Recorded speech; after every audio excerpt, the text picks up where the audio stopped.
جبرائیل علیہ السلام کو بھیجا. جبرائیل علیہ السلام آئے اور پورا مارک ڈال کے دیے. جیسے مزدوروں کو ایک انجینئر مارک ڈال کے دیتا ہے, یہاں پلر آنا ہے, یہاں کمرہ آنا ہے, یہاں فلاں بیم آنا ہے, یہاں یہ ہیڈر آنا ہے. یہ سارا جو نقشہ انجینئر صاحب یا بڑے مستری صاحب ڈال کر دیتے ہیں, ایسے حضرت جبرائیل علیہ السلام نے نقشہ دیا کہ کہاں اللہ کا گھر تعمیر ہوگا, کہاں دیواریں آئیں گی. اور گھر بنانے والا کون ہے؟ خلیل اللہ, اللہ کے دوست. بڑا اونچا مقام ہے ابراہیم علیہ السلام کا. وہ مستری کا کام کر رہے ہیں, گھر بنا رہے ہیں. انجینئر جبرائیل علیہ السلام ہے, اور گھر کس کے لیے بنایا جا رہا ہے؟ اللہ کے لیے بنایا جا رہا ہے. تینوں چیزیں ایک سے بڑھ کر ایک. ابراہیم علیہ السلام کا مقام, جبرائیل علیہ السلام کا مقام, پھر اللہ کا حکم اور اللہ کا گھر. غرض یہ کہ اللہ نے حکم دیا, جبرائیل علیہ السلام نے نشان ڈالا, ابراہیم علیہ السلام اپنے بیٹے اسماعیل علیہ السلام کو لے کر اللہ کے گھر کی تعمیر فرما رہے ہیں. کام مکمل ہو گیا. اب ابراہیم علیہ السلام نے کیا کیا وہ سمجھنے کی ضرورت ہے. ابراہیم علیہ السلام نے عقل نہیں دکھائی کہ میں نے اللہ کا گھر بنا دیا. اس سے بڑا کوئی کام ہے اللہ کا گھر بنانا, وہ بھی اللہ کے حکم پر بنایا جا رہا ہے. جبرائیل علیہ السلام نقشہ دے رہے ہیں. اتنا بڑا کام کیا. جب اللہ کا گھر تعمیر ہو گیا, قرآن نے حضرت ابراہیم علیہ السلام کی اس کیفیت کو بیان فرمایا ہے جو قیامت تک کے ایمان والوں کے دل میں اللہ کو کیفیت پیدا کرنا چاہتے ہیں. اللہ ابراہیم علیہ السلام کے اس قصے کو قرآن میں اسی لیے بیان کر رہے ہیں کہ قیامت تک جتنے میرے ماننے والے بندے پیدا ہوں اور وہ کوئی بھی اچھا کام کریں, ان کا حال ابراہیم کے جیسا ہونا چاہیے. ابراہیم علیہ السلام کا حال کیا ہوا؟ رو رہے ہیں, ربنا تقبل منا انک انت السمیع العلیم. اے اللہ, آپ نے حکم دیا, آپ کے بھیجے ہوئے فرشتے نے نگرانی کی, میں نبی ہوں, آپ کا خلیل ہوں, میرا بیٹا بھی نبی بننے والا ہے, اسماعیل ہے, اور ہم آپ کے خصوصی بندے ہیں. ہم نے یہ کام کیا ہے, لیکن اگر آپ نے قبول نہیں کیا تو بیکار ہے. اگر اللہ نے قبول نہیں کیا بیکار ہے. دعا کر رہے ابراہیم علیہ السلام, اتنا بڑا کام کیا ہے, اللہ کے سامنے رو رہے ہیں, گڑ گڑا رہے ہیں. اے اللہ, آپ نے قبول کر لیا تو بڑا کام, اور آپ نے انکار کر لیا تو پھر تو ہمارے لیے بیکار, ساری محنتیں بیکار. تو روزے دار کی یہ کیفیت ہو. اللہ رمضان دیا, میں نے روزے رکھے, جیسا روزہ رکھنا چاہیے تھا اللہ ہم ایسے روزے نہیں رکھ سکتے. جیسی تراویح پڑھنا چاہیے تھا پیارے اللہ ہم ایسی تراویح نہیں پڑھ سکے. تاخراتوں کا جیسا اہتمام کر کے شب قدر کو تلاش کرنا چاہیے تھا پیارے اللہ ہم وہ کام بھی نہیں کر سکے. جیسے رمضان المبارک کے ایک ایک لمحے کی قدر کرنا چاہیے تھا, اے اللہ ہم ویسی قدر نہیں کر سکے. غفلت کے ساتھ, کوتاہیوں کے ساتھ, اے اللہ یہ مبارک مہینہ اور یہ عبادتیں ہماری گزری ہیں. اگر آپ نے جیسی بھی ٹوٹی پھوٹی عبادتیں ہیں اگر آپ نے قبول کر لیا تو ہماری کامیابی ہے, اور اگر آپ نے ہمارے منہ پہ مار دیا کہ مجھے تیرے ایسے روزوں کی ضرورت نہیں ہے تو ہماری ساری محنتیں. یہ کیفیت ہونی چاہیے ایک روزے دار کی. اس کیفیت کے ساتھ اللہ کو شرمندگی بہت پسند ہے. اللہ کو شرمندگی کے آنسو بہت پسند ہیں. بندہ اچھا کام کرتا رہے اور اللہ کے سامنے روتا رہے, پیارے اللہ جیسا کرنا تھا میں نہیں کر سکا, اب جیسا بھی ہے آپ قبول فرمائیں. یہ ہماری کیفیت ہونا چاہیے. ابراہیم علیہ السلام کے قصے سے ایمان والوں کو یہ پیغام دیا جا رہا ہے کہ قبول ہو گیا, اللہ کا شکر ہے, ہماری کامیابی ہے. اور اگر اللہ کے دربار میں ہماری عبادتیں قبول نہیں ہوئی تو ہم کر رہے کس کے لیے؟ ہم نے روزہ رکھا کس کے لیے؟ ہم نے زکوٰۃ دی کس کے لیے؟ ہم نے تراویحوں میں کھڑے ہو کر محنت کس کے لیے کی؟ ہم نے قرآن کس کے لیے سنا؟ ہم نے قرآن کس کے لیے پڑھا؟ اللہ کو راضی کرنے کے لیے پڑھا ہے. اگر اللہ کی رضا نصیب ہو گئی تو ہم کامیاب ہیں، اور اگر اللہ نے ہمارے عبادات کو قبول نہیں کیا، ہمارے روزوں کو قبول نہیں کیا، ہماری نمازوں کو قبول نہیں کیا، تو پھر ہمارے لیے خسارہ ہی خسارہ. ایک بات تو یہ. دوسری بات، تو ایک اہم کام ہمارے سامنے آنے والا ہے، اس طرف توجہ دلانا ہے.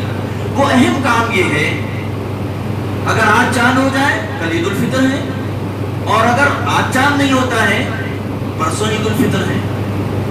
عید الفطر یہ روزے داروں کے لیے انعام ہے. انعام روزے داروں کے لیے انعام ہے. جیسے ایک مزدور مزدوری کرتا ہے، اور مزدوری کرنے کے بعد جس کی مزدوری کی ہے شام میں منہ ہاتھ دھو کر کپڑے بدل کر اس کے پاس جاتا ہے کہ صاحب میں صبح سے کام کرا، اب مجھے میری دہاڑی اور میری مزدوری دے دو. ایسے ہی روزے داروں کی مثال ہے. ایک مہینے ہم نے جو محنت مزدوری کی ہے اللہ کو راضی کرنے کے لیے، اب ہمیں عیدگاہ جانا ہے، اپنی مزدوری کا بدلہ لینا ہے اللہ سے. اور بدلہ کس شکل میں دیں گے؟ اللہ مغفرت کی شکل میں دیں گے. حضور پاک علیہ السلام نے حکم دیا ہے کہ صدقہ فطر عیدگاہ جانے سے پہلے پہلے ادا کر دو. کیوں بھائی؟ بعد میں دے سکتے ہیں 8 دن کے بعد؟ نہیں. اللہ کے نبی کا حکم ہے کہ عید کی نماز کو جانے سے پہلے پہلے صدقہ فطر ادا کر دیا جائے. اس کی وجہ کیا ہے؟ کیوں ایسا کیا گیا؟ اس کی وجہ یہ ہے، شریعت یہ چاہتی ہے، اللہ یہ چاہتے ہیں، اللہ کے نبی علیہ السلام کی تعلیمات یہ ہیں کہ صدقہ فطر عیدگاہ کو جانے سے پہلے پہلے اس لیے ادا کر دیا جائے تاکہ غریب کے گھر میں بھی عید کا سامان آ جائے. اسلام نے عید کا جو تصور دیا ہے، وہ عید کا تصور کیا ہے؟ وہ عید کا تصور یہ ہے کہ مومن کی اصل عید وہ ہے کہ مومن سے اللہ راضی ہو جائے. تو مومن سارے ایسے کام کرے گا عید کے دن جو اللہ کو پسند ہے، اور سارے ایسے کام سے بچے گا جو اللہ کو پسند نہیں ہے. حضور پاک علیہ السلام نے جو عید کا پیغام دیا ہے، وہ عید کا پیغام اتنا بڑا پیغام ہے، اور وہ اتنی بڑی تعلیمات ہیں کہ دوسرے مذاہب کے اندر وہ ہم کو نہیں ملتی. حضور پاک علیہ السلام نے یہ تو مسلمانوں کو حکم دیا ہے کہ عیدگاہ جانے سے پہلے پہلے صدقہ فطر ادا کر دو. اس کا مطلب یہ ہے کہ اسلام نے ایسی غریبوں کے ساتھ ہمدردی، یتیموں کے ساتھ ہمدردی، بیواؤں کے ساتھ ہمدردی اور محتاجوں کے ساتھ ہمدردی اسلام نے سکھائی ہے کہ ہماری خوشیوں میں غریب بھی شامل ہو جائے. ہمارے گھر میں عید کے دن میٹھا بنے، غریب کے گھر میں بھی میٹھا بن جائے. ہمارے گھر میں عید کے دن بہترین سالن بنے، غریب کے گھر میں بھی عید کے دن سالن بن جائے. شریعت یہ چاہتی ہے عید کے دن سب خوش رہیں، عید کے دن سب کے گھر میں چولہا جلے، عید کا دن ہو اور ایسا نہ ہو کہ ایک گھر کے اندر تو زبردست قورمے اور بریانی تیار ہو رہی ہے اور دوسرے گھر کے چولہے کے اندر لکڑی بھی نہیں رکھی جا رہی. شریعت کو یہ برداشت نہیں. شریعت یہ چاہتی ہے، اللہ کے نبی یہ چاہتے ہیں، اللہ یہ چاہتے ہیں مسلمانوں تمہارے لیے عید کا دن ہے، خوشی کا دن ہے، اپنی خوشیوں میں غریبوں کو شامل کرو، اپنی خوشیوں میں غریبوں کو شامل کرو. تمہارے گھر کے اندر تمہارے چولہے میں لکڑی لگے، غریب کے گھر کے چولہے کے اندر بھی لکڑی جلنی چاہیے. تمہارے گھر میں چولہے کے اوپر میٹھا پکے، غریب کے گھر کے اندر بھی میٹھا پکنا چاہیے. اسلام برابری کا پیغام دیتا ہے، اسلام برابری کا پیغام دیتا ہے. اللہ کے بندوں کو یہ پیغام دیا گیا. دیکھو خوشی یہ ہے، خوشی مومن کی خوشی یہ ہے کہ مومن سے اللہ راضی ہو جائے. اسی لیے حضور پاک علیہ السلام کا زمانہ ہے. آپ مدینہ منورہ پہنچے اور پہنچنے کے بعد آپ نے دیکھا مدینے کے اندر لوگ تہوار منا رہے ہیں، کوئی ڈھول بجا رہے ہیں، کوئی جو ہے ناچ ہو رہا ہے، گانے بجانے ہو رہے ہیں. حضور پاک علیہ السلام نے وہ ساری چیزیں دیکھی اور دیکھنے کے بعد ان چیزوں کو پسند نہیں فرمایا اور مسلمانوں کو حکم دیا، اے مسلمانوں دیکھو ہر مذہب کی ایک عید ہوتی ہے، ہماری بھی عید ہے اور ہمارے لیے عید کا دن عید یوم الفطر. 2 عیدیں ہیں مسلمانوں کی، ایک عید الاضحیٰ، ایک عید الفطر. اس کے علاوہ کوئی عید حضور پاک علیہ السلام سے ثابت نہیں ہے. یہ 2 عیدیں ہیں. اور ان عیدوں کے اندر بھی اس بات کا خیال رکھا گیا کہ غریبوں کی مدد کی جائے، غریبوں کا خیال رکھا جائے، یتیموں کا خیال رکھا جائے۔ عیدگاہ کو جانے سے پہلے، اپنے گھر میں میٹھا بننے سے پہلے غریب کے گھر کے میٹھے کی فکر کی جائے۔ ہم نیا لباس پہن رہے ہیں، ہمیں حکم دیا گیا ہم غریبوں کو بھی اچھے کپڑے پہنانے کی کوشش کریں۔ ہمارے بچے اچھے کپڑے پہن رہے ہیں، اللہ کے نبی علیہ السلام نے یہ پیغام دیا غریب کے بچے بھی اچھے کپڑے پہنیں۔ حضور پاک علیہ السلام کا زمانہ ہے، مدینے کے اندر حضور پاک علیہ السلام عیدگاہ گئے اور عید کی نماز پڑھ کے واپس آ رہے ہیں۔ واپس آ رہے ہیں تو دیکھا مدینے کے اندر ایک میدان تھا مسجد نبوی کے پاس جہاں بچے کھیلا کرتے تھے۔ حضور پاک علیہ السلام نے دیکھا کہ اس میدان کے اندر سب بچے کھیل رہے ہیں، ایک بچہ ہے کونے میں کھڑے ہو کر رو رہا ہے۔ میرے آقا کا دل تڑپ گیا، آپ بے چین ہو گئے۔ آپ کسی امتی کو تکلیف میں دیکھے آپ کا دل برداشت نہیں کرتا تھا، آپ بے چین ہو گئے، پریشان ہو گئے۔ آپ نے ان بچوں کو چھوڑا اور اس بچے کے پاس آئے، بیٹا کیا بات ہے؟ آج تو عید کا دن ہے، آج تو خوشیوں کا دن ہے، آج تو ایک دوسرے سے گلے ملنے کا دن ہے۔ دیکھو بچے خوشیاں منا رہے ہیں، کھیل رہے ہیں اور تم یہاں کھڑے ہو کر رو رہے ہو۔ اس نے کہا ہے محمد صلی اللہ علیہ وسلم تمہیں کیا معلوم ان کا باپ موجود ہے، ان کے باپ نے کھلونے دلائے، ان کے باپ نے نئے کپڑے پہنائے، وہ عید منا رہے ہیں، عید کھیل رہے ہیں۔ میرا اگر باپ ہوتا وہ بھی مجھے کھلونے دلاتا، وہ بھی مجھے نئے کپڑے دلاتا اور میں بھی عید مناتا۔ حضور پاک علیہ السلام کی آنکھوں میں آنسو آ گئے۔ آپ نے اس بچے کو گود میں اٹھایا، اما جان حضرت عائشہ رضی اللہ عنہا کے پاس لے گئے، کہا اے عائشہ کچھ ہے کہ اس بچے کو پہنایا جائے؟ اما جان نے فرمایا اے اللہ کے نبی ایک چادر رکھی ہوئی ہے جو آپ کے لیے تحفے میں آئی ہے۔ حضور صلی اللہ علیہ وسلم نے فرمایا اے عائشہ جاؤ اس بچے کو لے جاؤ، نہلاؤ دھلاؤ۔ اما جان نے اس بچے کو نہلایا اور نہلانے کے بعد میں وہ چادر، نئی چادر حضور پاک علیہ السلام کی مبارک چادر اس بچے کو اڑائی اور اڑانے کے بعد حضور پاک علیہ السلام نے اس بچے کو اپنے کاندھے پر بٹھایا اور بٹھانے کے بعد کھلونے دلائے اور کھلونے دلانے کے بعد وہ بچہ جو ابھی تھوڑی دیر پہلے رو رہا تھا اور یہ کہہ رہا تھا میرا باپ ہوتا کھلونے دلاتا، میرا باپ ہوتا نئے کپڑے دلاتا، اللہ کے نبی علیہ السلام نے اس کو کھلونے دلائے، اس کو نئی چادر پہنائی، اس کو غسل کرایا، اس کو نہلایا، اس کو دھلایا، دو جہاں کے سردار نے اپنے کاندھے پر بٹھا کر کھیلتے ہوئے میدان میں بچوں کے پاس لا کر چھوڑا۔ بچوں نے جب اس کو دیکھا خوشی خوشی آیا ہے، کھیل رہا ہے، نیا کپڑا پہنا ہوا ہے، ہاتھوں میں کھلونے ہیں۔ بچے یہ دعا کرنے لگے اے اللہ کاش ہمارا باپ مر گیا ہوتا اور ہم یتیم ہوتے اور ہمیں اللہ کے نبی کا کاندھا نصیب ہو گیا۔ یہ تعلیم دی ہے حضور پاک علیہ السلام نے۔ ہمارے بچوں کے ہاتھ میں کھلونا ہو، غریب کے بچے کے ہاتھ میں بھی کھلونا ہو، ہم نئے کپڑوں میں ہو، غریب کے پاس بھی نئے کپڑے ہو، ہم ہمارے گھر میں میٹھا بنے، غریب کے گھر میں بھی میٹھا بنے، ہماری بچیاں اچھے نئے کپڑے پہنے، ہمارا بھائی اگر غریب ہے غریب کی بیٹی بھی نئے کپڑے پہنے۔ یہ نظام بنایا تھا، یہ انصاف دیا تھا حضور پاک علیہ السلام نے، یہ برابری کا پیغام دیا تھا اور امت کو یہ تعلیم دی تھی دیکھو غریب بھی عید منائے گا، مالدار بھی عید منائے گا، غریب بھی عیدگاہ جائے گا، مالدار بھی عیدگاہ جائے گا۔ وہاں اللہ نے بلایا ہے اور بلانے کے بعد وہاں اللہ مغفرت کا اعلان کرنے والے ہیں۔ وہاں صفوں کے اندر مالدار بھی بیٹھیں گے، غریب بھی بیٹھیں گے۔ غریب بیٹھ کر یہ نہ سوچے اور غریب بیٹھ کر اللہ سے یہ ناشکری نہ کرے اللہ آپ نے اس کو مال دے دیا، یہ نئے کپڑے پہن کر مسجد میں آ گیا، عبادت عیدگاہ میں آ گیا، یعنی اللہ آپ نے مجھے نئے کپڑے نہیں دیے، میں آج پرانے کپڑوں میں آیا ہوں۔ کسی غریب کے دل میں یہ احساس باقی نہ رہے۔ یہ چاہتے ہیں عید الفطر کا پیغام جناب رسول اللہ صلی اللہ علیہ وسلم یہ دینا چاہتے ہیں۔ ضرورت اس بات کی کہ ایک مہینے روزہ رکھا، ایک مہینے ہمیں بھوکا رکھا گیا صبح سے شام تک، بالکل کھانا نہیں، پانی نہیں، سحر سے لے کر افطار تک۔ اس کا مقصد یہی تھا ہمارے دلوں میں غریبوں کی ہمدردی آ جائے، ہمارے دل میں انسانیت پیدا ہو جائے، انسانیت کی ہمدردی پیدا ہو جائے، ضرورت مندوں کی ضرورت کا احساس پیدا ہو جائے، یتیموں کی فکر پیدا ہو جائے، بیواؤں کا خیال پیدا ہو جائے۔ یہ چاہتا ہے اسلام، اس عید الفطر کا یہ پیغام ہے مسلمان۔ ہمارا نظام بالکل بدلا ہوا ہے۔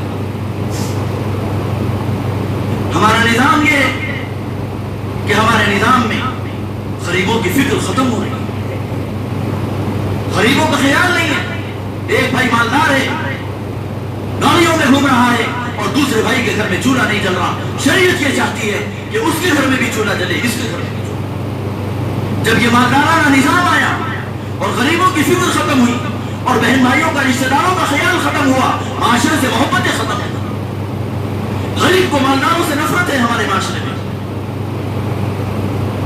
اس کی وجہ یہ ہے کہ مالداروں نے اللہ کے احکامات کا خیال نہیں رکھا، غریبوں کی وہ فکر نہیں کی جو اللہ نے غریبوں کی فکر کا مالداروں کو حکم دیا تھا۔ اس کے نتیجے میں ہمارے معاشرے میں حالت یہ ہے کہ غریبوں کو مالداروں سے نفرت ہے ہمارے معاشرے میں۔ کیوں؟ وہ دیکھتے ہیں مالدار بیچا پیسہ اڑا رہے ہیں، جہاں ضرورت نہیں ہے وہاں اڑا رہے ہیں، خواہشات پہ اڑا رہے ہیں، آرام پہ اڑا رہے ہیں، مستی پہ اڑا رہے ہیں، بیچا رسومات پہ پیسہ امت کا خرچ کیا جا رہا ہے اور غریبوں کی معاشرے کے اندر فکر نہیں کی جا رہی۔ اس کے نتیجے میں ہمارے معاشرے کے غریبوں کے دل میں مالداروں کی نفرت پیدا ہوتی ہے۔ اگر یہ نظام جو عید الفطر کا نظام ہے، جو مدینہ میں جناب رسول اللہ صلی اللہ علیہ وسلم نے نظام بنایا تھا کہ سب کے گھر میں چولہا جلے، سب کے گھر میں میٹھا بنے، سب کے گھر میں کھانا بنے، اگر یہ نظام معاشرے میں آئے گا تو عید کی خوشیاں مسلمانوں کو نصیب ہوں گی، عید کے دن سب خوش نظر آئیں گے۔ اس نظام کو بنانے کی ضرورت ہے اور ایسے اعمال اور ایسے کام کرنے کی ضرورت ہے جو کام جناب رسول اللہ صلی اللہ علیہ وسلم نے مدینے میں کیے۔ اسی لیے اس بات کا خیال رکھا جائے کہ ہم عیدگاہ کو جانے سے پہلے صدقہ فطر ادا کر لیں اور اس بات کی بھی کوشش کر لیں، بلکہ آگے بڑھ جائیں کہ اگر ہمارا بھائی غریب ہے ہم پرانے کپڑوں میں عید کا گزارا کر لیں، اپنا نیا جوڑا لے جا کر اپنے بھائی کو دے دیں، انشاءاللہ بہت ساری محبتیں پیدا ہوں گی، ایک دوسرے کا خیال آئے گا، ایک دوسرے کی عظمت آئے گی دلوں کے اندر، نفرتوں کا خاتمہ ہوگا اس قربانی کی برکت سے اور اس اشار اور اس جذبے کی برکت سے۔ اسی لیے عزیز دوستوں، یہ پیغام عید الفطر ہے کہ عیدگاہ کو جانے سے پہلے عید الفطر ادا کر دیا جائے، اپنی خوشیوں میں غریبوں کو بھی شامل کر لیا جائے، اور حقیقی خوشی وہ ہے کہ مومن اللہ کو راضی کرنے کی فکر کرے، گانے بجانا، ناچنا، گاڑیاں بھگانا، بےہودگی کرنا، یہ سارے کاموں سے پرہیز کرنا چاہیے۔ یہ مسلمانوں کے کام، مسلمان کی خوشی تو وہ ہے کہ اسے اس بات کا یقین ہو جائے کہ میرے اللہ نے میری مغفرت کر دی، یہ اس کی سب سے بڑی خوشی۔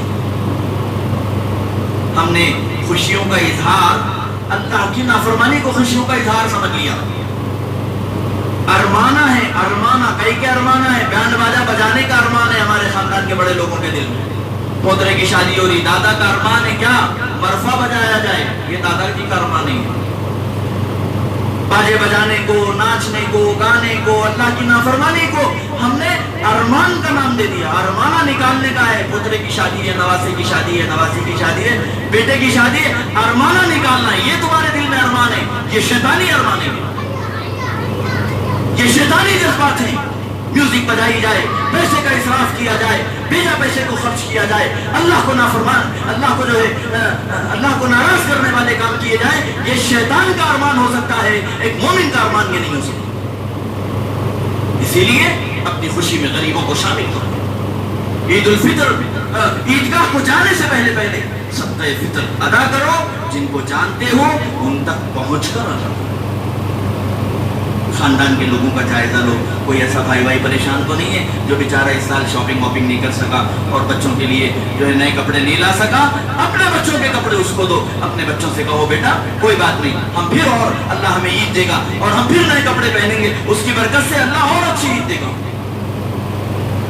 ضرورت ہے اس بات کی کہ معاشرے کے اندر ایثار کا جذبہ پیدا کیا جائے، قربانی کا جذبہ پیدا کیا جائے، غریبوں کی محبت، یتیموں کی محبت، بیواؤں کا خیال ہمارے معاشرے میں پیدا کیا جائے، ورنہ اس کے نتیجے میں جب یہ چیزیں ختم ہو رہی ہیں، مسلمانوں کے مالدار اور مسلمانوں کے پیسے والے جب غفلت میں جا رہے ہیں، اپنی خواہشات میں جا رہے ہیں، غریبوں کی فکر ختم ہو رہی ہے، تو غریبوں کا کیا حال ہو رہا ہے؟ غریبوں کی بیٹیاں غیروں کے ساتھ جا رہی ہیں، غریبوں کی بیٹیاں غیروں کے ساتھ،